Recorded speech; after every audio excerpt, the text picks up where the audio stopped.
Hello everyone and welcome back to UGC NET mentor. I hope you are doing well guys. जैसे कि मैंने आपको बताया था कि मैं आपको यूजीसी नेट की कंप्लीट फॉर्म फिलिंग करके प्रैक्टिकली दिखाऊंगा। तो आज की इस वीडियो में हम स्टार्टिंग से लेकर के और फी पेमेंट तक एक एक चीज बताने वाला हूं। आपकी जो फोटो होती है वो अपलोड क्यों नहीं हो पाती है, फिर कौन कौन से डॉक्यूमेंट की रिक्वायरमेंट होगी, किस तरीके से आपको अपलोड करना होगा, कंप्लीट चीजें कवर करेंगे। सो मेक श्योर आप विदाउट स्किप किए हुए इस वीडियो को पूरा देख लें, नहीं तो आपसे गलती हो जाएगी। फिर बाद में आप बोलोगे सर हम तो करेक्शन नहीं कर पाए या करेक्शन कब करेंगे। तो इसलिए गलती ना करो पहली बार में, तो ज्यादा सही रहेगा, है ना गाइस। इससे पहले हम आगे बढ़े, अभी तक चैनल को सब्सक्राइब नहीं किया तो मेक श्योर आपके चैनल को सब्सक्राइब कर लो, ताकि आपको यूजीसी नेट से related, assistant registrar, assistant professor से रिलेटेड सभी तरह के अपडेट इस चैनल पर मिलते रहे।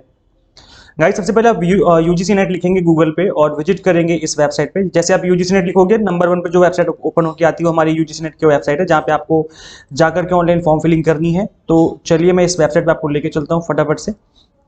मैं बिल्कुल बेसिक से बताऊंगा और कंप्लीट चीजें कवर करूंगा। गाइज यहाँ पर देखिए, आपको यहाँ पे क्लिक करना है इस वाले लिंक पे, यूजीसी नेट दिसंबर 2022 एप्लीकेशन। आप इस वाले लिंक पे क्लिक करेंगे तो आपके सामने कुछ इस तरीके से बोलेगा ओके करने के लिए। ओके करके आप आगे प्रोसीड करेंगे और यहाँ पे आपको दिख जाएगा न्यू रजिस्ट्रेशन वाला फॉर्म। आपको यहीं पे क्लिक करना है, कहीं और क्लिक मत करना, आपको यहाँ पे न्यू रजिस्ट्रेशन पे क्लिक करना है। इसके बाद आपके सामने एक नई विंडो ओपन होकर के आ जाएगी। अच्छा, इससे पहले हम आगे बढ़े, मैं आपको बता दूं कि मोबाइल से फॉर्म फिल मत करना, गलती हो जाएगी। गलतियों के चांस बहुत हाई रहते हैं मोबाइल फोन में, पहली चीज। और दूसरी चीज, अगर आप साइबर कैफे जाओगे तो साइबर कैफे जब वहां पर फॉर्म फिल कर रहे होंगे साइबर कैफे वाले भैया, तो उनके बगल में ही आपको बैठना है, कंप्लीट चीजें चेक करनी है आपको। आपकी क्या, आपका नाम वहां पे क्या डाला जा रहा है, आपकी क्वालिफिकेशन क्या डाली जा रही है, परसेंटेज कितनी डाली जा रही है। बिकॉज लास्ट ईयर बहुत सारे ऐसे बच्चे थे जिनकी गलती कर दी थी साइबर कैफे वाले ने। एक तो इतनी ब्लंडर मिस्टेक थी कि स्टूडेंट का एग्जाम हिंदी का था और वहां पे उसने लिख दिया पॉलिटिकल साइंस। मतलब इतनी बड़ी मिस्टेक। अब बच्चे का जब एग्जाम की डेटा है हिंदी की, तो पता चला कि उसके एडमिट कार्ड में पॉलिटिकल साइंस लिख करके आ रहा है। तो ऐसी गलती आप लोग बिल्कुल ना करें। अगर साइबर कैफे जाएं तो बहुत ही ध्यान से इन चीजों को देखें कि भाई वहां पर क्या लिख रहा है साइबर कैफे वाला, ताकि वहां पर आप कोई गलती अगर हो रही है उससे तो आप चेक कर सको। क्योंकि आपका फॉर्म है, उसने गलती कर दी तो बोलेगा सॉरी, लेकिन आपका तो 6 महीने बर्बाद हो गए ना। तो इसलिए आप इन चीजों को ध्यान रखें। 3 स्टेप है, पहले रजिस्ट्रेशन, फिर आपका एप्लीकेशन फॉर्म, उसके बाद फी पेमेंट। तीनों स्टेप को मैं आपको करके दिखाऊंगा। यहाँ पर आपको इन्फॉर्मेशन बुलेटिन गिवन है, इसको डाउनलोड करके आप, ये पीडीएफ है जिसमें आपको कंप्लीट चीजें गिवन है। इसके ऊपर मैं ऑलरेडी वीडियो बना चुका हूँ, इसका लिंक आपको दे दूंगा मैं इस वीडियो के डिस्क्रिप्शन बॉक्स में। अगर आपने इन्फॉर्मेशन बुलेटिन नहीं देखा तो देख लेना। यहाँ पर जेआरएफ की एज लिमिट हो गई है ना, एग्जाम सिटी कौन कौन सी रहती है, प्लस कंप्लीट चीजें जो है, मतलब जितनी भी चीजें यूजीसी नेट से रिलेटेड वो सारी चीजें इसमें गिवन है। गाइस आगे बढ़ते हैं। आपकी 1100 रुपए फीस है जनरल की, ओबीसी की 550 और SC ST की 275 रुपए, मतलब फीस सभी को देनी है। आगे जब नीचे की तरफ आएंगे तो यहाँ पर आपको क्लिक हियर टू प्रोसीड पे क्लिक तब करना है जब आप यहाँ पर इसको आप एक्सेप्ट कर लो। यहाँ पे लिखो, लिखा हुआ ना, I have downloaded the information bulletin, जो ऊपर मैं आपको दिखा रहा था। और इसके बाद आपने इसको पढ़ लिया है, अंडरस्टैंड कर लिया है, उसके बाद ही आप इस फॉर्म को फिल कर रहे हो। इसलिए आपको यहाँ पर पहले एक्सेप्ट वाली बटन पे क्लिक करना पड़ेगा, तभी आगे कंटिन्यू होगा, नहीं तो ये कंटिन्यू ही नहीं होगा। तो मैंने यहाँ पर क्लिक कर दिया है और अब मैं क्लिक हियर टू प्रोसीड पे क्लिक कर रहा हूँ। तो इस तरीके से एक विंडो ओपन होकर के आ जाएगी, जहां पर अब आपको कैंडिडेट का name, father name, mother name, date of birth, gender, identity type and identification number, तो ये चीजें फिल करनी है। उसके बाद आपको यहाँ पर अपना जो एड्रेस है वो डालना है। तो चलिएगा इसमें इनको फिल कर लेता हूँ वीडियो को पॉज करके।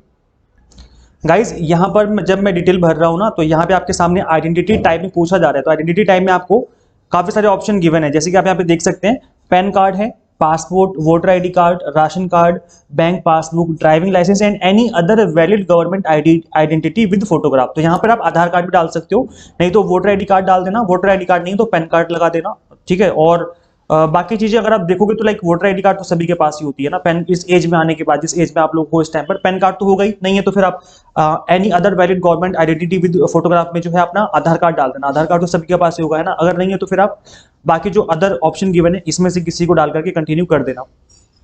तो मैं यहाँ पर अपना एक चुन लेता हूँ।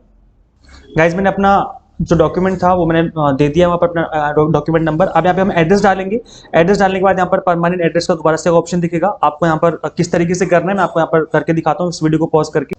तो गाइज मैंने यहाँ पे अपना कंप्लीट एड्रेस भर दिया है और आपको अपनी यहाँ पर ईमेल आईडी डालनी है जो कि आप अभी यूज कर रहे हो, बिकॉज सारी इन्फॉर्मेशन इसी पे आएगी। आपको कोई भी इन्फॉर्मेशन पहुंचानी होगी एनटीयू को तो इसी वाले ईमेल आईडी पे मेल आता है, इसलिए आप उस वाली ईमेल आईडी को डालें जिसको आप लोग यूज कर रहे हैं, प्लस मोबाइल नंबर भी वही डालें जो कि आप लोग यूज कर रहे हैं, बिकॉज इस पे ओटीपी वगैरह आता है, प्लस इन्फॉर्मेशन भी इसी पे आपको मिलती रहती है। यहाँ पर ऑल्टरनेट कॉन्टेक्ट नंबर बोला गया है, ऑप्शनल है, आपकी मर्जी डालो, नहीं डालना है मत डालो। मैंने तो नहीं डाला, लेकिन आपकी मर्जी, तो यहाँ पे आप डाल सकते हो। इसके बाद आगे हम कंटिन्यू करेंगे। तो गाइज यहाँ पे पूछा जा रहा है परमानेंट एड्रेस के बारे में। तो गाइस यहाँ पे हम करेंगे सेम एज परमानेंट एड्रेस, जो ऊपर मैंने डाला है इसी पे मैं क्लिक कर दूंगा, तो जो ऊपर मैंने एड्रेस फिल किया था वही ऑटोमेटिकली यहाँ पर जो है वो फिल हो जाएगा। तो मैं यहाँ पर इसको परमानेंट सेम एज परमानेंट वाले पे क्लिक करूंगा तो ये ऑटोमेटिकली इसको जो है सेव कर लेगा। अब गाइस यहाँ पर मेन चीज आती है पासवर्ड क्रिएट करने की, बिकॉज बहुत सारे बच्चों से पासवर्ड क्रिएट नहीं होता है, और सिक्योरिटी क्वेश्चन डालना। देन उसके बाद सिक्योरिटी पिन डालेंगे हम, हमारा फर्स्ट स्टेप कंप्लीट हो जाएगा। गाइस देखिए पासवर्ड जब आप लिखेंगे तो एक जो है कैपिटल लेटर आपको लिखना है, पहला कैपिटल लेटर होना चाहिए, फिर एक होना चाहिए आपका इसमें नंबर, और एक होना चाहिए आपका स्पेशल कैरेक्टर।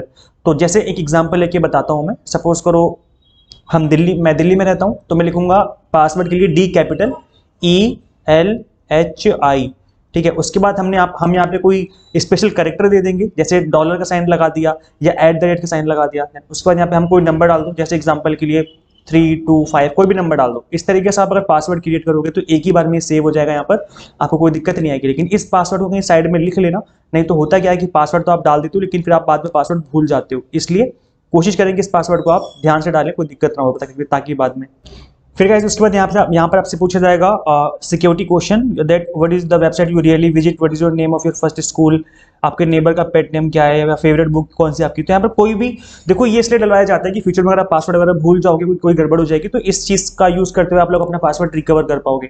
तो इसलिए जो भी आपको सही लगे वो डाल सकते हो। What is your favourite book name, मैं अपनी फेवरेट बुक का नेम यहाँ पे लिख देता हूँ, आप कुछ भी यहाँ पे चूज कर सकते हो ऑप्शन। इसके बाद गाइस यहाँ पर हम डालेंगे सिक्योरिटी पिन, और ये सिक्योरिटी पिन नीचे लिखा हुआ है, हम इसी को लिखेंगे। तो यह 9T1W11 मैंने इसको कर दिया। अब मैं सबमिट वाले बटन पे क्लिक करने वाला हूँ। तो गाइज मैंने सबमिट का बटन दबाया तो यहाँ पर इस तरीके से लिख करके आ रहा है। अब ये बोल रहा है कि that please review the following information carefully, और जो आपने एक बार सबमिट कर दिया तो बाद में फिर एडिट नहीं कर पाओगे। जब करेक्शन विंडो ओपन होगी तो आप कर लोगे, उसमें भी कुछ चीजें ही आप एडिट कर पाते हो, इसलिए एक बार आपको केयरफुली दोबारा चेक करने के लिए बोल रहा है। एक बार आपने सबमिट कर दिया फिर दोबारा आप यहाँ पर इसको एडिट नहीं कर पाओगे। तो मैं इसको आप चेक कर लूंगा यहाँ पर। गाइज मैंने सारी की सारी इन्फॉर्मेशन चेक कर ली है, कोई गड़बड़ नहीं है। ऊपर की तरफ इन्फॉर्मेशन लिखी थी मैंने, सब कुछ पढ़ लिया है, सब कुछ ठीक लिखा हुआ है। अब यहाँ पर आपको इन सभी जो आपको गिवन है स्क्वायर, इन सभी स्क्वायर पे क्लिक करना है। उसके बाद आपको अग्री करके आगे प्रोसीड कर देना है। तो गाइज अब मैं इसको करने वाला हूँ यहाँ पर सारे बॉक्स को फिल। अब आप देखिए ध्यान से, my name, date of birth हो गया, देन फादर नेम हो गया, मदर नेम हो गया, gender, address, mobile number and email ID, सब कुछ मैंने चेक कर लिया है। मैंने यहाँ पे आई अग्री वाले बटन पे मैंने देखो यहाँ पर मैंने क्लिक भी कर दिया। अब मैं सबमिट एंड सेंड OTP कर दूंगा। तो जैसे मैं सेंड OTP के बटन पे क्लिक करूंगा तो मेरे नंबर पे एक OTP आएगा, मुझे उसको डालना पड़ेगा। तो मैं इस बटन पे क्लिक कर देता हूँ। क्लिक करते मेरे से बोल रहा है that do you wish to submit registration form and get OTP। तो हम यहाँ पे यस वाले बटन पे क्लिक करेंगे, that yes I want to submit my form and want an OTP। तो गाइज मुझे OTP आ गया है और मैं इस OTP को यहाँ पे डालने वाला हूँ। ठीक है, मैंने OTP डाल दिया है। अब मैं इसको आगे प्रोसीड करूंगा। प्रोसीड करने के बाद देखते हैं क्या आता है। तो गाइज देखिए मैंने यहाँ पर कंप्लीट फॉर्म जो है, यहाँ पर पहला जो स्टेप था वो हमारा कंप्लीट हो गया है। रजिस्ट्रेशन फॉर्म जो है वो कंप्लीटेड शो कर रहा है। अब मुझे एप्लीकेशन फॉर्म फिल करना पड़ेगा, जहाँ पे मुझे अपनी क्वालिफिकेशन वगैरह के बारे में बताना पड़ेगा। देन हम फी पेमेंट करेंगे और जो हमारा फॉर्म है वो कंप्लीट हो जाएगा। तो अब आगे प्रोसीड करने के लिए यहाँ पर लिख के आ रहा है कंप्लीट एप्लीकेशन फॉर्म, हम इस पर क्लिक करेंगे तो जो फॉर्म है वो आगे प्रोसीड हो जाएगा। देन उसके बाद हम आगे फॉर्म कंटिन्यू करेंगे। तो गाइस जैसे कि आप लोग अपनी स्क्रीन पे देख पा रहे होंगे कि यहाँ पर कॉन्टैक्ट डिटेल्स आ रहा है, जो कि हमने कंप्लीटली फिल कर दिया। अब यहाँ पर मुझसे पर्सनल डिटेल पूछी जाएंगी, आधार नंबर पूछा जाएगा, एग्जाम सेंटर एंड डिटेल पूछी जाएगी कि आपका एग्जाम सेंटर कहाँ पे होना चाहिए, क्वालिफिकेशन डिटेल पूछी जाएगी, एडिशनल डिटेल पूछी जाएगी, डॉक्यूमेंट अपलोड मुझे करने पड़ेंगे कुछ, लाइक सिग्नेचर, फोटो वगैरह, और उसके बाद हम फाइनल सबमिट करेंगे। तो चलिए गाइस एक एक करके सारे स्टेप हमें कंप्लीट करने पड़ेंगे। यहाँ पर मैं एक एक करके आपके सामने सारे स्टेप करके दिखाऊंगा। तो सबसे पहले हम यहाँ पे क्लिक करेंगे पर्सनल डिटेल वाले ऑप्शन पे, बिकॉज हमारा पहला ऑप्शन क्या था, पर्सनल डिटेल। तो इस पर क्लिक करके चलिए हम फटाफट से इसको आगे प्रोसीड कर लेते हैं। तो अब यहाँ पे इन्होंने मुझसे बोला है आगे कंटिन्यू करने का। तो मैं यहाँ पर नेशनैलिटी पूछा गया तो मैं इंडियन फिल कर दूंगा। कैटेगरी में हम यहाँ पर जो भी आपकी कैटेगरी उसको फिल करना है आपको। देन गाइज यहाँ पे पूछा जा रहा है आर यू डायबिटिक, तो हम लिख देंगे नो। यहाँ पर फिजिकल हैंडीकैप के बारे में पूछा गया तो मैंने यहाँ पे भी नो कर दिया है। Annual income of the parents guardian, annual income बोला गया है। तो देखो गाइज ऐसा कोई यहाँ पर कोई ऐसा प्रोसेस, कोई ऐसा सिस्टम नहीं कि आपकी इनकम को चेक किया जाएगा, वेरीफाई किया जाएगा। बस यहाँ पर आपको आपकी इनकम जो है पूछी जाती है, तो आप कोई भी इनकम का यहाँ पर ब्रैकेट जो है वो सिलेक्ट कर सकते हो। अगर आप किसी माइनॉरिटी से बिलोंग करते हो, कम्युनिटी से, तो यस कर देना, अदरवाइज नो कर देना है। तो इसको हम आगे गाइस प्रोसीड करेंगे। और अगर आप किसी माइनॉरिटी कम्युनिटी से बिलोंग करते हो तो आप किस कम्युनिटी से बिलोंग करते हो आपको वो भी लिखना होगा यहाँ पर। अगर आपने देखा गाइज आप किस सब्जेक्ट में अपियर करे थे, आपने पोस्ट ग्रेजुएशन जो है किस सब्जेक्ट में किया हुआ है, आपको यहाँ पे वो सिलेक्ट करना पड़ेगा। तो यहाँ पर आप देखेंगे बहुत सारे ऑप्शन आ जाएंगे, इकोनॉमिक्स है, पॉलिटिकल साइंस, ऐसे करके बहुत सारे ऑप्शन गिवन है यहाँ पर। तो गाइज यहाँ पर मैं सिलेक्ट करूँगा कॉमर्स, बिकॉज मैंने जो है वो कॉमर्स में अपियर किया था। तो इसलिए देखो मैं आपको अपना खुद का फॉर्म कंप्लीट करके दिखा रहा हूँ आगे तक, बस मैं फ़ी पेमेंट नहीं करूँगा, पेमेंट कर दूंगा तो फिर वहाँ पर तो मेरा फॉर्म ही फिल हो जाएगा, है ना। तो इसलिए जस्ट मैं आपको वहाँ तक लेके चलता हूँ। और तो गाइस देखिए यहाँ पर मैं कॉमर्स, हाँ मुझे दिख गया कॉमर्स, ये रहा, मैंने कॉमर्स फिल कर दिया है। इसके बाद यहाँ पर आप देखेंगे मुझे दोबारा से इस कोड को डालना पड़ेगा और उसके बाद मुझे आगे प्रोसीड कर देना है। सेव एंड नेक्स्ट वाले बटन पे क्लिक करेंगे हम। Are you sure you want to submit this section, तो आप यस करेंगे। उसके बाद आपसे पूछा जाएगा, देखो हमने यहाँ पर दूसरा स्टेप भी क्लियर कर लिया है, अब हमसे आधार डिटेल पूछी जा रही है, एक एक करके हम सारे स्टेप क्लियर करेंगे। यहाँ पर गाइस यहाँ पर आधार नंबर आपसे पूछा गया है, तो गाइस देखिए ये कंपलसरी नहीं है, ऐसा सुप्रीम कोर्ट ने कहा था कि आधार कार्ड रखना कंपलसरी नहीं है, बट अगर आपके पास है तो आप यस ही लिखो, अगर आपके पास ऑलरेडी है, नहीं है तो कोई बात ही नहीं फिर तो, और ऐसे तो हो नहीं सकती आपके पास होना। अगर नहीं होगा तो फिर आपको बाद में ये दिक्कत आती है कि जब आपका एडमिट कार्ड आता है ना, तो एडमिट कार्ड के साथ आपको एक पेज एक्स्ट्रा लेकर के जाना पड़ेगा, जो कि वहाँ पे लिखा होता है कि आपके पास आधार कार्ड नहीं है, तो आपके पास कोई दूसरा डॉक्यूमेंट होना चाहिए, आई मीन कोई दूसरी आईडी होनी चाहिए। तो अगर आपके पास है तो यार क्यों पंगे लेने, है ना, यस करके आगे प्रोसीड कर दो अगर आपके पास है। उसके बाद अब यहाँ से जो है आपका एप्लीकेशन नंबर, आपकी डेट ऑफ बर्थ, सारी चीज़ें आपको दोबारा दिखाई जाएंगी। अब गाइस यहाँ पर कुछ ऑप्शंस गिवन है, 1 2 3। यहाँ पे बोला जा रहा है that first one is I voluntary agree to share my Aadhaar number and I am aware that it will be used to establish my identity for the UGC NET exam. तो आप इसलिए तो फिल कर रहे हो ना, तो यहाँ पर मैं इसको क्लिक कर दूंगा। एंड उसके बाद लिखा हुआ my information on Aadhaar is not as the same in the application form. कई बार क्या होता है कि जो आपने एप्लीकेशन में लिखा हुआ है वो आप के नाम कुछ अलग है और आधार कार्ड में कुछ नाम अलग लिखा हुआ है, कोई आपने स्पेलिंग एरर वगैरह कर रखा है, तो फिर आपको इस वाले पे क्लिक करना पड़ेगा, नहीं तो आप इस वाले पे क्लिक कर देना, ठीक है। और अगर आपके पास कुछ ऐसा एरर हो रखा है पहले से, तो फिर आप नो करके ही प्रोसीड कर देना, आप आधार कार्ड देना ही मत, है ना। तो वहाँ पे इतनी कोई बड़ी दिक्कत नहीं आती, बट मैं यहाँ पर आगे इसको प्रोसीड कर दूंगा अंडरस्टैंड करके। आधार नंबर मुझे डालना पड़ेगा, तो मुझे वो लिखना पड़ेगा यहाँ पर। आधार नंबर डालने के बाद आपको यहाँ पर आई कंफर्म करना है, फिर यहाँ पर सिक्योरिटी पिन डाल करके आगे सबमिट एंड नेक्स्ट वाले बटन पे क्लिक कर देना है। तो मैं वीडियो को पॉज करके ये काम कर देता हूँ। अब गाइस यहाँ पे मैं सबमिट एंड नेक्स्ट करने वाला हूँ, मुझे ओके करना पड़ेगा यहाँ पर एक बार। तो चलिए गाइस आगे वाला स्टेप जो है वो आ गया है। अब आप यहाँ पे देख सकते हैं कि किस चीज़ के लिए मैं अप्लाई कर रहा हूँ। तो गाइज यहाँ पर अब आप ध्यान से सुनना है इस बात के लिए कि हम यहाँ पर क्या अप्लाई कर रहे हैं। देखिए अगर आपकी जो एज है, क्योंकि इस बार जो जेआरएफ की एज लिमिट है वो 30 कर दी गई जनरल कैटेगरी के लिए, बाकी सभी के लिए 35 ईयर्स रखी गई है, SC ST OBC सभी के लिए। अगर आप किसी भी कैटेगरी की विमेन कैंडिडेट हो, अगर आप विमेन हो तो आप उस केस में 35 ही जो है आपकी जेआरएफ एज लिमिट है। तो अगर आपकी एज मतलब इसके अकॉर्डिंग है, जिस तरह की मैंने आपको बताया यहाँ पर, तो आपको उसके अकॉर्डिंग चेक करना है यहाँ पर। अगर आपकी एज ज़्यादा हो चुकी है, मतलब जेआरएफ वाली नहीं है, तो फिर आप ओनली असिस्टेंट प्रोफेसर पे क्लिक करें। अदरवाइज अगर आपकी एज है जेआरएफ वाली, तो जेआरएफ एंड असिस्टेंट प्रोफेसर पे आपको क्लिक करके आगे प्रोसीड करना है। देन इसके बाद आपको यहाँ पर सिलेक्ट करना है आपका अपना सब्जेक्ट, कि जिस भी सब्जेक्ट से आप बिलोंग करते हो। तो मैंने सब्जेक्ट सिलेक्ट कर लिया है। क्वेश्चन पेपर जो है आप question paper medium, English medium में चाहते हो, हिंदी मीडियम में चाहते हो, कैसा चाहते हो, तो आपका जो बाय डिफॉल्ट पेपर है वो इसी मीडियम में आएगा। लेकिन ऐसा कुछ हार्ड एंड फास्ट रूल नहीं है, जब आपका एग्जाम पेपर आपके सामने आएगा ना, तो वहाँ पे आप लैंग्वेज चेंज कर सकते हो, वहाँ पर लैंग्वेज चेंज करने का ऑप्शन होता है। तो यहाँ पे आप इन चीज़ों को इतना मतलब इतना माइंड ना करें। आगे बढ़ते हैं गाइस, एग्जाम सिटी आपको बताने कि आपका एग्जाम कहाँ पे होना चाहिए। तो सबसे पहले मैं दिल्ली डालूंगा, ठीक है, इसके अकॉर्डिंग आगे प्रोसीड करेंगे हम। गाइस देखिए अब यहाँ पर आप first choice of exam city है ना, यहाँ पर बच्चों के सामने दिक्कत आने वाली है। वो दिक्कत पता है क्या है, जब आपने एड्रेस डाला था ना पर पर्सनल डिटेल में, तो उस एड्रेस के अकॉर्डिंग यहाँ पर आपको एग्जाम सिटी चूज करने का ऑप्शन दिया जाएगा। जैसे मैंने दिल्ली डाला था, तो गाइज अब यहाँ पर अगर मैं इसको ओपन करूं तो आप देखेंगे यहाँ पर कुछ केवल 3 ऑप्शन आ रहे हैं, दिल्ली, हरियाणा, उत्तर प्रदेश। मतलब दिल्ली के जो आसपास के एरिया है बस वहीं पर मैं एग्जाम दे सकता हूं। मैं ऐसे नहीं कर सकता कि मैंने अपना एड्रेस तो दिल्ली वाला डाल दिया और मैं एग्जाम देना चाहता हूं बैंगलोर में। ऐसे काम मैं नहीं कर सकता, क्योंकि ये जो सिस्टम है इनका वो ऐसे सिस्टम है कि जो भी आपने एड्रेस डाला है उसी के आसपास ही आपको आपका एग्जाम सेंटर अलॉट किया जाएगा। तो गाइज इस चीज का ध्यान रखें, मतलब जहां भी आप रहते हो, जहां पे भी आपने एड्रेस दिया है, वहीं पे आसपास ही आपको 2-3 सिटी दी जाएंगी एग्जाम देने के लिए। तो मैं यहाँ पर इसको चूज कर लेता हूँ फर्स्ट ऑप्शन। देन उसके बाद मैं चूज करूंगा यहाँ पर सेकेंड ऑप्शन। इसके बाद हम सिलेक्ट करेंगे हमारा थर्ड ऑप्शन। उसके बाद हम यहाँ पर फोर्थ चॉइस। गाइस मैंने अपनी सारी चॉइस भर दी हैं। अब यहाँ पर आपको बताना है कि आपके जो फादर हैं वो क्या काम करते थे। तो मेरे पापा प्राइवेट सेक्टर सर्विस में काम करते थे। फादर गार्जियन का क्वालिफिकेशन क्या है, तो आप उसके अकॉर्डिंग आप यहाँ पर फिल कर देना। उसके बाद मदर जो हैं वो क्या करती थी, तो आप अदर में लिख सकते हो, लाइक हाउस वाइफ वगैरह हैं तो। और हाँ मदर कितना है तो उनका भी आप इन्फॉर्मेशन दे सकते हो। इसके बाद गाइस यहाँ पे आपको डालना है इस कोड को और आगे कर देना है प्रोसीड। सेव एंड नेक्स्ट के बटन पे क्लिक करेंगे, यस आपको लिखना है, देन आगे हम प्रोसीड कर देंगे। हाँ गाइस देखिए अब हम आ चुके हैं क्वालिफिकेशन डिटेल्स पे। तो यहाँ पर आपको यहाँ पर गाइस देखिए होता क्या है कि अगर आप कई बार पोस्ट ग्रेजुएशन में होते हो, लाइक अभी आप पढ़ाई कर रहे हो पोस्ट ग्रेजुएशन में अभी आप हो, तो आपको अपीयरिंग में करना है, और अगर आपने ऑलरेडी पास कर लिया है तो उस केस में फिर आपको पास पे क्लिक करना है। तो अगर आप पोस्ट ग्रेजुएशन की किसी भी सेमेस्टर में फर्स्ट सेकंड थर्ड फोर्थ किसी भी सेमेस्टर में तो आप इस एग्जाम को फिल कर सकते हो, लेकिन अगर आप ग्रेजुएशन में हो तो फिल ना करो, क्योंकि अगर आपने पास भी कर लिया तो कोई फायदा नहीं, आपको सर्टिफिकेट जो है वो वैलिड नहीं माना जाएगा। तो आप अपने अकॉर्डिंग देख लेना कि आप अपीयरिंग में हो पास में। अगर आपने अपीयरिंग फिल कर दिया ना, तो अपीयरिंग फिल करते आप देखना यहाँ पर आपसे परसेंटेज पूछी ही नहीं जाएगी, ना ही आपसे कुछ पूछा जाएगा, मतलब लाइक परसेंटेज नहीं पूछी जाएगी, बाकी चीजें तो पूछ जाएंगे कि आप कहाँ से पढ़ाई कर रहे हो। लेकिन मैं यहाँ पर पास हो चुका हूँ, मैं पास लिखूंगा। जब पास आप लिखोगे तो फिर आपको यहाँ पर परसेंटेज बतानी पड़ेगी कि आपकी कितनी परसेंटेज बन रही है। तो मैं फटाफट से इन्फॉर्मेशन भर देता हूँ। अब गाइस देखिए, हो सकता है कि आपकी जो मास्टर डिग्री है वो यहाँ पर शो ना करे, क्योंकि आपको यहाँ पर सिलेक्ट करना पड़ेगा कि आपने कौन सी मास्टर डिग्री कर रखी है। तो यहाँ पे एक अदर का ऑप्शन भी गिवन है, तो आप उस पर क्लिक करके आगे प्रोसीड कर सकते हो। और अगर आपकी मास्टर डिग्री यहाँ पर मिल जाती है आपको तो अच्छी बात है, फिर तो आपको अपनी मास्टर डिग्री पे क्लिक करके आगे प्रोसीड करना है। तो मैं अपनी मास्टर डिग्री भर देता हूँ, इसके बाद हम आगे कंटिन्यू करेंगे।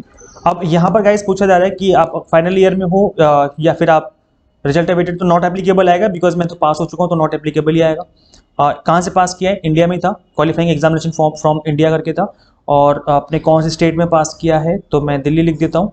और उसके बाद आपसे पूछा जाएगा कि आपकी यूनिवर्सिटी कौन सी थी, तो हमारी थी यूनिवर्सिटी ऑफ दिल्ली, क्योंकि दिल्ली की यूनिवर्सिटी ही यहाँ पर शो करेंगे। और गाइस देखिए, आपको यहाँ पर मैं कंप्लीट दिखा दूँ नीचे तक। हाँ देखिए, यहाँ पर नीचे लिखा हुआ है अदर्स लिखा हुआ है। अगर आपकी यूनिवर्सिटी इसमें नहीं है तो आप अदर्स वाले पे क्लिक करके भी आगे प्रोसीड कर सकते हो। तो मैं यहाँ पर यूनिवर्सिटी ऑफ दिल्ली लिखने वाला हूँ फिलहाल। अब गाइस देखिए, इतना फिल करने के बाद यहाँ पे पूछा गया है आपका जो रिजल्ट था वो कैसा था, परसेंटेज में था या फिर सीजीपीए में था। तो अगर आप सीजीपीए क्लिक करोगे तो फिर आपको सीजीपीए फिल करनी पड़ेगी आप अपनी, है ना। यहाँ पे देखो लिखा हुआ है सीजीपीए आपने कितनी ऑब्टेन करी, कितनी सीजीपीए बन रही थी आपकी। और गाइस अगर आपने यहाँ पर परसेंटेज फिल किया है तो फिर आपको परसेंटेज फिल करना पड़ेगा। परसेंटेज आपको पता ही है, परसेंटेज आपने एक बार फिल कर दिया तो यहाँ पर पूछा जाएगा कि टोटल मार्क्स कितने थे आपके पोस्ट ग्रेजुएशन में, आपके टोटल कितने मार्क्स थे, है ना, और कितने मार्क्स में से आपने कितने मार्क्स स्कोर किया था। तो यहाँ पर टोटल मार्क्स आ जाएगा, यहाँ पर आ जाएगा कि कितने मार्क्स आपने स्कोर किया है, फिर यहाँ पर ऑटोमेटिकली परसेंटेज बन जाएगी। सिक्योरिटी पिन डालेंगे आगे और सेव एंड नेक्स्ट वाले बटन पे क्लिक कर देंगे। तो चलिए मैं इसको फटाफट से कर देता हूँ। अब गाइस अब हम लोग आ चुके हैं नेक्स्ट वाले सेक्शन में, दैट इज एडिशनल डिटेल में। यहाँ पर आपसे पूछा जाएगा एमफिल पीएचडी रिसर्च के बारे में, और यहाँ पर आपको सिक्योरिटी पिन डाल करके आगे कंटिन्यू कर देना है। आपने अगर एमफिल करी है तो इन्फॉर्मेशन देनी है, पीएचडी करी तो इन्फॉर्मेशन देनी, नहीं करी तो मत दो इन्फॉर्मेशन, सब कुछ स्किप कर दो, कुछ भी कंपलसरी नहीं है। आई रिपीट, कुछ भी कंपलसरी नहीं है। आप सिंपली सभी पे नो करके आगे प्रोसीड कर सकते हो। तो जैसे यहाँ पर एमफिल है तो आप नो कर दो, यस कर दोगे तो फिर आपको इन्फॉर्मेशन देनी पड़ेगी उसके अकॉर्डिंग। पीएचडी कर रखी है तो यस कर दोगे तो फिर आपसे इन्फॉर्मेशन पूछी जाएगी, कहाँ से करी, कब करी, सारी चीज़ें पूछी जाएंगी। नहीं करी तो नो कर दो, कुछ भी नहीं पूछा जाएगा। और अगर आपने कोई रिसर्च या फिर कोई स्पेशलाइजेशन आपकी रही है तो कर दो, अगर नहीं है तो सिंपली नो करके आगे बढ़ते जाओ। और कर रखी है तो आप कर सकते हो, आपकी मर्जी है ना, कुछ भी कंपलसरी नहीं है गाइस। तो आप यहाँ पर सिंपली इस चीज़ को करने के बाद हम आगे प्रोसीड करेंगे गाइस। तो मैं यहाँ पर सेव एंड नेक्स्ट का बटन दबाता हूँ। अब गाइस देखिए, यहाँ पर फोटोग्राफ और सिग्नेचर दो चीज़ें आपसे मांगी जाएंगी। साइज लिखा हुआ है 10 से 200 KB के बीच में आपका फोटोग्राफ का साइज होना चाहिए, और 4 से 30 KB के बीच में आपकी सिग्नेचर का साइज होना चाहिए। तो चलिए गाइस, मैं दोनों को सिलेक्ट कर लेता हूँ। वैसे मैं बता दूँ कि मैंने इसको पहले ही यहाँ पर बना लिया है। तो अब मैं जो है यहाँ पर इस चीज़ को सिलेक्ट करने वाला हूँ अपने डॉक्यूमेंट्स में जा करके। तो पहले क्या था, पहले हाँ इमेज थी ना, पिक्चर है, तो मैं पहले पिक्चर डालूंगा अपनी। ये ऑटोमेटिकली जूम कर रहा था तो मैंने इसको यहाँ पर नीचे करके और कर दिया है डन। तो देखिए आप लोग यहाँ पर देखेंगे कि जो मेरी फोटो है वो अपलोड का ऑप्शन पे क्लिक कर दूंगा मैं, तो फोटो जो है वो अपलोड हो जाएगी सक्सेसफुली। अभी आप देखेंगे अपलोडेड डॉक्यूमेंट पर अगर मैं क्लिक करूँगा तो देखिए फोटो दिखा रहा है ना। गाइस इस साल ना कुछ गड़बड़ हो रही है, मतलब गड़बड़ का थोड़ा सा प्रोसेस चेंज कर दिया है। तो जैसे ही मैं देखना सिग्नेचर और फोटो में आपसे के बच्चों से अपलोड नहीं होगी, और उसका रीजन क्या है मैं समझाऊंगा अब आपको।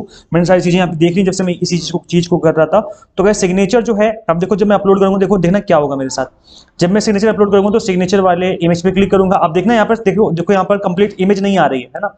आप लोगों को दिख रहा होगा कि मैं यहाँ पे कर रहा हूँ तो भी कंप्लीट इमेज जो है यहाँ पर नहीं दिख रही है आपको। तो अब क्या करेंगे ऐसे में, तो गाइज यहाँ पर अब आपको इमेज का जो विड्थ है ना यहाँ पर, और जो इमेज की हाइट है, इसको यहाँ पर आपको करना पड़ेगा एडिट, इसको घटाना बढ़ाना पड़ेगा। तो अब मैं इसको देखो, जो इमेज की विड्थ है वो तो ठीक है मेरी, आप देखेंगे यहाँ से यहाँ तक जो मेरा सिग्नेचर है वो कंप्लीट फिट बैठ रहा है, लेकिन जो हाइट है ना इसकी, ये वाली जो हाइट है ये फिट नहीं बैठ रही। तो मैं इसको बस हाइट को छेड़ूंगा, हाइट को यहाँ पर थोड़ा सा मैं इंक्रीज कर देता हूँ ताकि जो हाइट है मेरी यहाँ पर प्रॉपर तरीके से फिट बैठ जाए। तो यहाँ पर मैं इसको कर देता हूँ 150।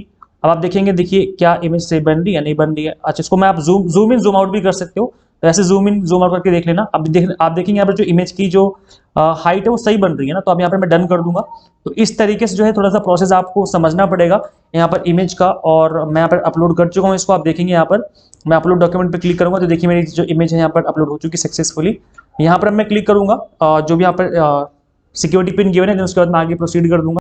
गाइज मैं यहाँ पर 7 नेक्स्ट का बटन दबा रहा हूँ, तो जैसे मैं यस करूंगा तो अब यहाँ पर आएगा फाइनल सबमिट का ऑप्शन जो है वो आ चुका है। अब यहाँ पर मुझे फाइनल सबमिट करना पड़ेगा गाइज। तो अब यहाँ पर आप देखेंगे हमने एक एक स्टेप करके सारे स्टेप कवर कर लिए हैं। अब फाइनल सबमिट का टाइम आ गया। अब इसके बाद हमें फी पे करनी है। तो ये फी पे करने से पहले अब यहाँ पर आपको सारी इन्फॉर्मेशन चेक कर लेनी है कि यहाँ पर कुछ गड़बड़ तो नहीं कर दिया आपने, और गड़बड़ कर दी हो तो अभी भी एडिट कर सकते हो, इसके बाद आप एडिट नहीं कर पाओगे। तो कंप्लीट इन्फॉर्मेशन जो है मैंने यहाँ पर चेक कर ली है, सब कुछ ठीक है। और अब गाइज यहाँ पर आपको सभी पर इन सभी स्क्वायर बॉक्स पे क्लिक करना पड़ेगा। यहाँ पर आई अग्री पे क्लिक करके फाइनल सबमिट कर देना है। तो मैं सभी बॉक्सेस पे जल्दी से फटाफट से क्लिक करके आपको दिखाता हूं। गाइस मैंने सभी बॉक्स में यहाँ पे क्लिक कर दिया है। अब यहाँ पे मैं आई अग्री पे बटन पे क्लिक करके आगे जो है प्रोसीड करने वाला हूँ। तो अब यहाँ पर मैं आई अग्री वाले बटन पे क्लिक करूंगा और कर दूंगा यहाँ पर मैं फाइनल सबमिशन, यस कर दूंगा मैं। आप देखेंगे मेरा जो फाइनल फॉर्म है वो सबमिट हो चुका है। और गाइस अब यहाँ पर फी पेमेंट जो है वो बाकी रहती है, यहाँ पर इनकम्प्लीट लिख के शो हो रहा होगा अभी आपको। बस अब यहाँ पे आपको अपनी फी पे कर देनी है। फी पे करने के बाद आप एडिट नहीं कर पाओगे। अभी भी देखो यहाँ पर एडिट एप्लीकेशन फॉर्म का दिख रहा होगा, लेकिन एक बार आपने फी पे कर दी उसके बाद आप यहाँ पर बिल्कुल भी एडिट नहीं कर पाओगे गाइज। इसलिए मैं आपको ये सजेस्ट करूंगा कि आप अचानक से फी पे ना करें, 1-2 दिन रुक जाओ अगर आपको रुकना है, नहीं तो आप फी पे करके खत्म कर सकते हो काम, क्योंकि आपको फी तो पे करनी है आज नहीं तो कल, वो आपकी चॉइस है ना। तो बस एक बार फिर भी मैं यही बोलूंगा कि एक बार ध्यान से सभी चीजों को चेक कर लें। एक बार आपने फी पेमेंट कर दी, फिर करेक्शन विंडो खोलेगी, तब कुछ चीजें ही आप करेक्ट कर पाओगे, सारी चीजें वहां पर भी करेक्ट नहीं होती हैं। गाइस यहाँ पे एक चीज ये शो कर रहा है कि जो मेरी ईमेल आईडी वो वेरीफाइड नहीं हुई है। यहाँ पे पहले आपको अपनी ईमेल आईडी वेरीफाई करनी है, तभी यहाँ पर फी पेमेंट आपकी हो पाएगी। तो गाइस यहाँ पर जब मैं क्लिक करूंगा वेरीफाई माई ईमेल आईडी पे, तो यहाँ पर ये एक ओटीपी भेजेंगे मेरी ईमेल आईडी पे, जिसको कि मुझे यहाँ पर डालना पड़ेगा। उसके बाद यहाँ पर मैं आगे कंटिन्यू करूंगा, सबमिट करके आगे कंटिन्यू कर दूंगा, उसके बाद ही मेरी जो है फी पेमेंट यहाँ पर हो पाएगी। गाइज मैंने यहाँ पर आप देख सकते हैं कि मैंने यहाँ पर अपनी जो ईमेल आईडी मैंने वेरीफाई करवा ली है। अब बस यहाँ पर आपको क्लिक करके अपनी फी पेमेंट कर देनी है। जैसे आप फी पेमेंट कर देंगे तो आपका जो कंप्लीट फॉर्म है वो फिल हो जाएगा। अब जैसे मैं फी पेमेंट पे क्लिक करूंगा, यहाँ पर ऑप्शन आ रहा है आपका कि आपको किस तरीके से फी पे करनी है। यहाँ पर ऑनलाइन पेमेंट एक ही मेथड है, आपको इसी पे सिलेक्ट करके आगे कंटिन्यू कर देना है। तो यहाँ पर मैं ऑनलाइन पेमेंट पे क्लिक करूंगा और आगे कर दूंगा प्रोसीड फॉर पेमेंट, ओके कर दूंगा। अब गाइज यहाँ पर आपके सामने अलग अलग ऑप्शन आ जाएंगे। तो गाइज जैसे कि यहाँ पे आप देख सकते हो कि यहाँ पर SBI है, कैनरा बैंक है, ICICI बैंक है, HDFC है। अब इसका मतलब ये नहीं कि आपके पास इन्हीं बैंक का अकाउंट होना चाहिए, ये आपके पेमेंट गेटवे हैं, ये पेमेंट प्रोवाइडर हैं।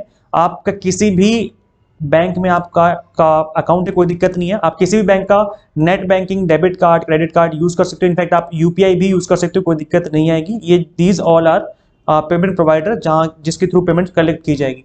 तो प्रोसीड फॉर पेमेंट करूंगा। अब यहाँ पे आपके सामने अलग अलग ऑप्शन आ जाएंगे। लाइक मैंने SBI पे क्लिक किया तो SBI नेट बैंकिंग हो गया।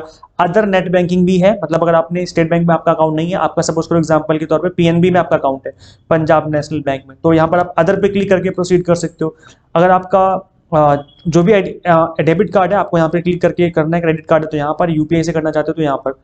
तो यहाँ पर मैं आपको ये सजेस्ट करूंगा कि आप डेबिट कार्ड का यूज करें, और डेबिट कार्ड का यूज करोगे तो जल्दी पेमेंट कैप्चर हो जाती है, नहीं तो कई बार UPI में जो पेमेंट है वो अटक जाती है। अगर सपोज करो मैं UPI से करूंगा तो UPI पे इस तरीके से आपका ऑप्शन दिखेगा, और यहाँ पर जो है आपको आगे प्रोसीड कर देना है।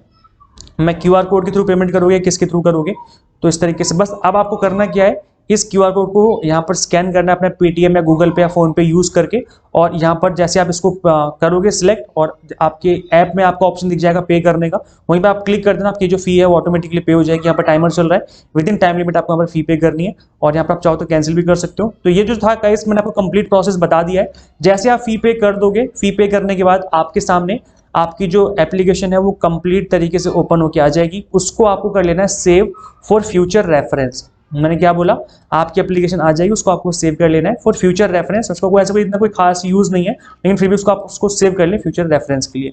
तो गाइस ये था आपका कंप्लीट प्रोसेस, आई होप आपको समझ में आ गया होगा। अब गाइस देखो, इस वीडियो को बनाने में बहुत टाइम लगा है मुझे, मैंने बहुत मेहनत करके इस वीडियो को आपके लिए क्रिएट किया है। तो गाइज मेक श्योर आप इस वीडियो को शेयर जरूर कर दें अपने सभी फ्रेंड्स के साथ जिनको भी फॉर्म फिल करना नहीं आता है, जिनके साथ गड़बड़ हो जाती है। तो इसलिए आप इस वीडियो को उनके साथ जरूर शेयर करें ताकि उनको कंप्लीट प्रोसेस पता चले। मैंने A to Z चीजें बता दी हैं। किसी भी तरह का कोई भी सर्टिफिकेट यहाँ पे अपलोड नहीं करना, ना ओबीसी सर्टिफिकेट, ना ही आपको कोई आपकी मार्कशीट वगैरह कुछ भी यहाँ पे अपलोड नहीं करना होता। ये जो चीजें बाद में जब आपकी जॉब लगती है तब चीजें वेरीफाई करी जाती हैं। अब यहाँ पे कुछ भी नहीं करना, सिंपल आपको अपनी पिक्चर और अपने सिग्नेचर अपलोड करने, उससे ही काम हो जाएगा। तो इस वीडियो को शेयर जरूर कर दें जितने भी आपके फ्रेंड्स हैं ताकि सभी को चीजें क्लियर हो जाए किस तरीके से फॉर्म फिलिंग करनी है। और गाइज हम आपको अपने प्लेटफॉर्म पर यूजीसी नेट की तैयारी करवा रहे हैं। So in order to score good marks you need to do target based study.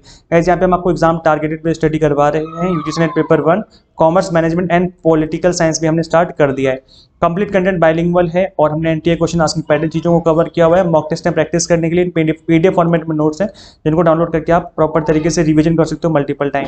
Guys अभी न्यू ईयर ऑफर चल रहा है तो यहाँ पर एक्स्ट्रा आपको 20% डिस्काउंट देखने को मिल जाएगा। आपको सिंपली कूपन कोड अप्लाई करना पड़ेगा, न्यू 2023 करके कूपन कोड है। ये वाला कूपन कोड नहीं है। ये जो ऑफर है वो 2 जनवरी तक अवेलेबल रहेगा आप सभी के लिए। और 3 मंथ और 6 मंथ वाले कोर्सेज पे आपको 1 मंथ एक्स्ट्रा वैलिडिटी मिल रही है।